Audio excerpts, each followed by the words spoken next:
Don't let the bad eggs that exist within the church stop you from believing in Jesus. I want to tell you a story. In the 16th century, there was a woman named Anne Askew, and she existed at a time when the King of England was the one who headed the church. And part of his decrees is something that is referred to as the Six Article Act.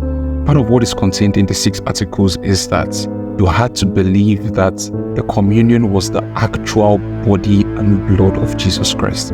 Askew and a host of others didn't take to this belief, and it got the church really furious. She tried to make the argument that Jesus also called himself the door, called himself the lamb, called himself bread of life. But this doesn't mean that he's a door or he is a bread. These symbols were meant to represent him in a particular light. But the church was having none of her explanations, so her torture began. She was sticking to the rack. As she was being tortured, she told them, "I have read through scriptures and I have never seen a place where Jesus or his apostles treated any creature like this. In fact, Anne was the first lady to be subjected to the rack.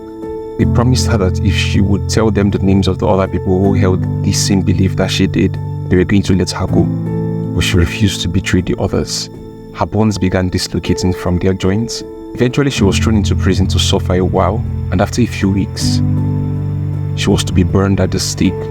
Anne was in so much pain from the rack that she couldn't even walk to the stake, and she had to be carried in a chair.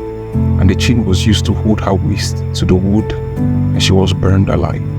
But I want you to get something. The fact that these people had the tag church doesn't mean they were followers of Christ. Anne held on because she knew who she believed in. I love the church, but